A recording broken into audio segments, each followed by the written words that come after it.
السلام عليكم، ازيكم عاملين ايه؟ النهارده هعمل بلح الشام جميل قوي من غير بيض ومش مكلف خالص، والنتيجه والله روعه احسن من اللي فيه بيض بكتير. ادخلوا الفيديو وشوفوا الطريقه اتعملت ازاي. بس لو عجبك الفيديو طبعا دوسي لايك واشتركي في القناه وفعلي الجرس عشان يوصلكوا كل جديد. بكره ان شاء الله الاثنين اول رجب، كل سنه وانتم طيبين. يلا على الفيديو بقى، هيعجبكم ان شاء الله، مقرمش من بره وطري من جوه. البيض غلي نعمله من غير بيض عادي. يلا على الفيديو. السلام عليكم ورحمة الله وبركاته، ازيكم عاملين ايه؟ معاكم هدى من قناة انت مالكة في المطبخ. ان شاء الله اعمل لكم حلو اقتصادي حلو قوي هيعجبكم. بلح الشام من غير بيض ولا اي حاجة، سهل واقتصادي. دي من الحلويات الشرقية اللذيذة، بتتعمل في رمضان كمان. تقدري في رمضان بقى هتعمليها، هيبقى ان شاء الله كده يعني حلو اقتصادي، مفيش في بيض، رخيص. دلوقتي البيضة ب3 جنيه ونص. انت كده الكوبايتين دول، كوباية ونص دول يحتاجوا حوالي 4 بيضات بكام؟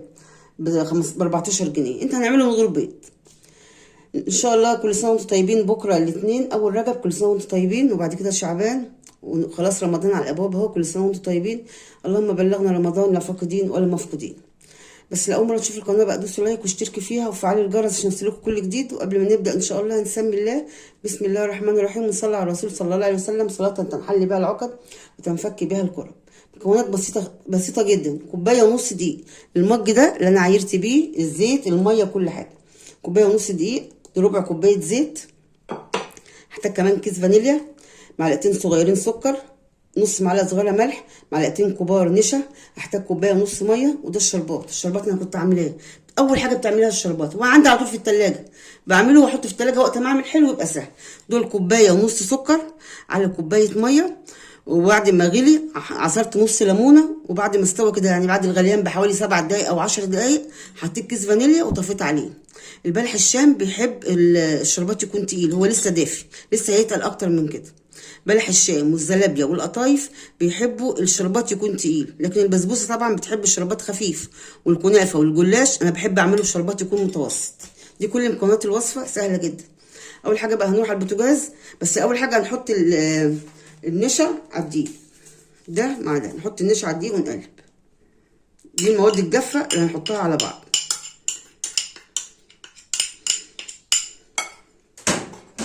فايدة النشا ايه بقى؟ بيدي قرمشة لبلح الشام. كده حطيت النشا خلاص اهو. هنروح بقى على البوتاجاز، هنحط المية والزيت والمكونات دي ونشتغل مع بعض ان شاء الله. دلوقتي جبت طاسة اهو او كزرونة او حلة اللي يعجبك. احط ربع كوباية الزيت. بنفس المج ده بقى احط كوباية ونص مية. انا لسه مولعتش البوتاجاز على فكرة. ادي كوباية، بسم الله الرحمن الرحيم. وادي نص كوباية ونص مية. احط كمان السكر، احط كمان رشه الملح اهي، ومعلقتين صغيرين السكر، وكيس الفانيليا، وهولع بقى البوتاجاز عليه. بسم الله الرحمن الرحيم. اول ما تغلي هروح طافيه النار وحاطه الدقيق، او اول مثلا ما تغلي احط الدقيق واطفي النار على طول. ادي الدقيق اهو مجهزاه. حط عليه معلقتين نشا. طبعا انا حاطه الملح والسكر هنا والزيت طبعا والفانيليا. هنسيبه بقى ما يغلي وارجع لكم تاني. خلاص غليت اهي، هنزل بالدقيق على طول. بسم الله الرحمن الرحيم. اروح طافيه بقى كده واقلب، بس اقلب بسرعه عشان خاطر ما يكلكعش معاكي.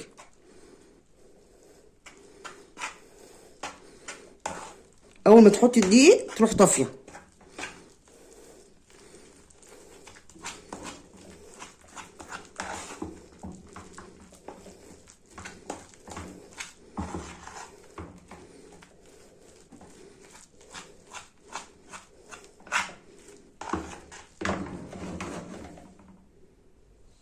خلاص اهو قعدت اعجن فيه بالمعلقه. احطه في الطبق، بس هو سخن مش عارفه اعجن، لازم يتعجن كويس في قلب الطبق. هفضيه في الطبق اللي كان مطرحه الدقيق ده في الطبق اهو، بس هو لازم يتعجن كويس، هو سخن لازم يتعجن كويس عشان العجينه تبقى ناعمه وتفتح. شوف سخن جدا. هفضل اعجن فيها كده لما تبقى ناعمه. هنروح عند الرخامه بقى ونعجن. هفضل اعجن فيها كده بقى لما العجينه تبرد وتفتح، بس هي سخنه مولعه.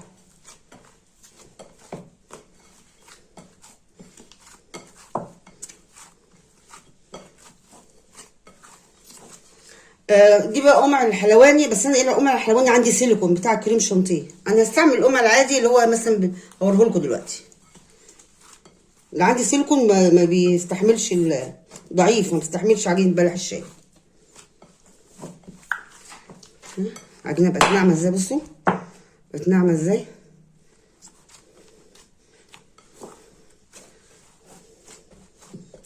كوبايه ونص دقيق هتعملي احلى حلويات. وكمان البلح الشام ده بقى غالي دلوقتي، يعني الحاجات الحلوه كلها كل حاجه غليت، فانت تعملي كل حاجه في البيت. هفضل اعجن فيها لغايه ما تنعم. عندك قمع قماش خير وبركه. انا ما عنديش، عندي بتاع السيليكون بس والسيليكون ضعيف. انا عندي القمع ده كنت شاريه من زمان قوي، كنت شاريه بجنيه، دلوقتي تلاقيه ب5 جنيه ولا حاجه.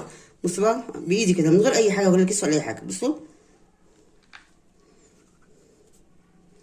اهو تقطعي كده اهو. بصي الحجم اللي انت عايزاه، تقصي بقى بالمقص براحتك. بصوا بس انا هجيب صينيه اقطع عليها. خليها كده دلوقتي كده. احط بقى كده.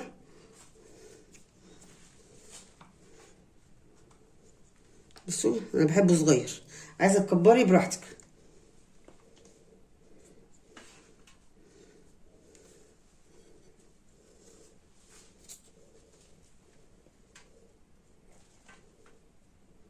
وممكن بالسكينه تقطعي بالسكينه.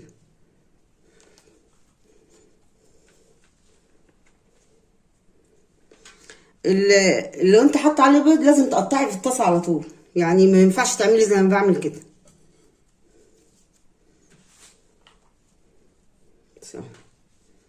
بصوا القمع ده تشتريه من عند اللي بيبيعوا ادوات منزليه، هتلاقيه ب5 جنيه دلوقتي، بس انا جايباه من زمان قوي. كنت بعمل بيه وكنت بعمل بيه بلح الشام برضو. انا عندي السيليكون، انت زي ما قلت لكم السيليكون ضعيف. لو عندك القمع القماش حلو. انا هقطع بقى كل الكميه دي كده، وما نيجي نقلها على البوتاجاز اوريها لكم. بص خلصت كل الكميه اهي، مفيهاش فيها خلاص فاضل اهو. بصوا اهي، بصوا التقطيع سهل جدا. ده يعني بالنسبه لي كده سهل عن التاني ابو بيض. التاني لازم تقطعي على الطاسه على طول. دلوقتي بقى هحط زيت على البوتاجاز وهنقل على طول. حطيت زيت على البوتاجاز عشان يسخن. البلح الشامي اللي من غير بيض بنحطه في زيت سخن عادي، لكن البلح الشامي اللي بنحط فيه بيض لازم ينزل على زيت دافي وزيت او بارد. ما ينفعش نحطه على زيت سخن عشان فيه بيض، هيحمر من بره ومن جوه هيبقى معجن. لكن ده بعد ما يسخن هنحطه ونهدي عليه النار شويه. نجرب كده نشوف سخن ولا لا. نحط حته عجينه كده لسه، اول ما يطلع تنمل كده نحط البلح الشامي. دلوقتي الزيت سخن، هينزل بقى كده. بسم الله الرحمن الرحيم.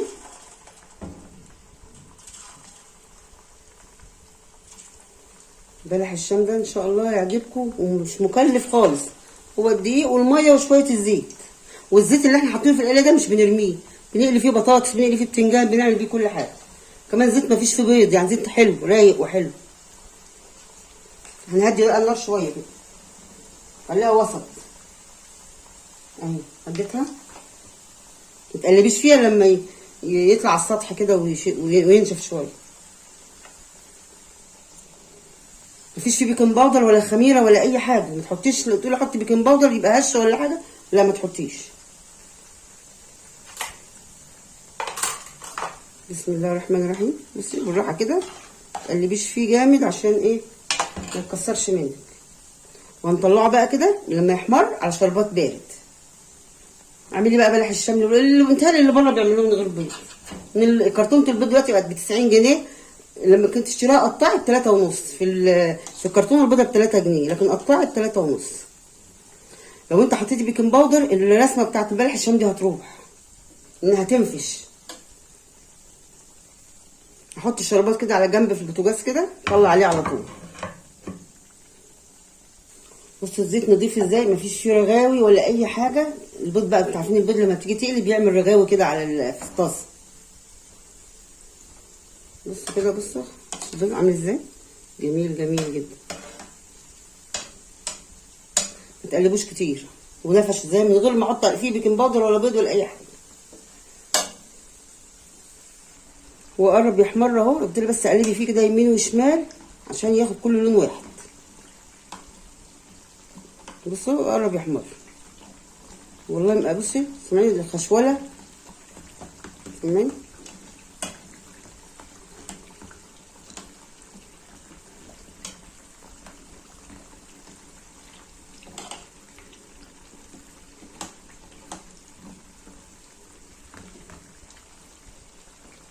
بصوا احمر خلاص اهو، نشيل الاحمر. بصوا عامل لون حلو ازاي، ذهبي كده على الشربات على طول.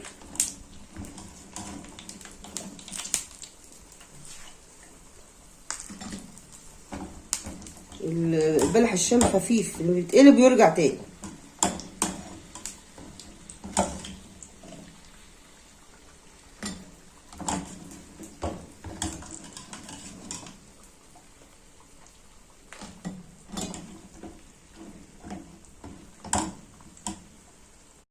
هطلع بقى واحط تاني.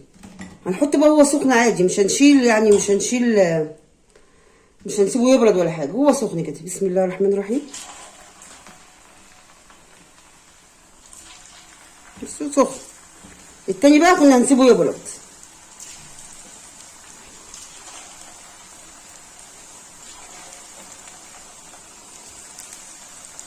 بس تحطيه ما تقلبوش دلوقتي.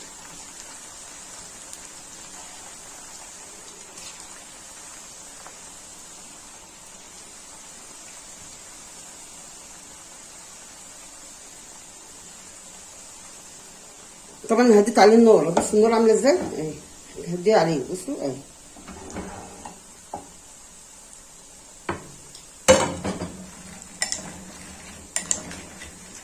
بصوا بقى سامعين الخشوله، سامعين سامعين. بصوا شكله عامل ازاي. هطلعه على مصفى عشان الشربات ايه يتصفى منه.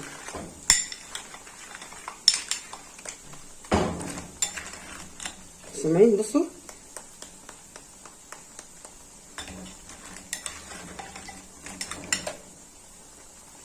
من جوه عامل ازاي. اقسم بالله انا ما بحبش بلح الشام اللي فيه بيض، ما بحبوش. بصوا ده كده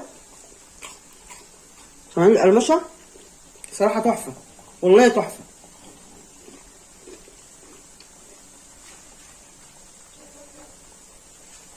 البلح الشامي اللي فيه بيض انا بشم ريحه البيض فيه، ما بحبوش.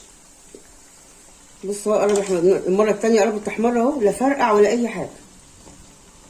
وما بياخدش وقت بقى زي التاني، زي ما قلت لكم لازم تقعدي لما الزيت يبرد. انا مش عامله بيض تاني خالص، عمري ما اعمله بيض تاني. ده بصراحه دي اول مره اعملها من غير بيض، عجبتني قوي.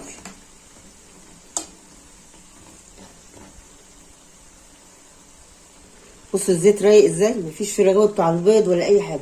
زيت نضيف اهو، بصوا نضيف اهو. يعني تستعمليه تاني، تحمري بيه بطاطس، تحمري بيه بتنجان، مفيش حاجه بتترمي. ودلوقتي في زمن الحمد لله على كل شيء ما نرميش اي حاجه عشان الغلا اللي احنا فيه ده.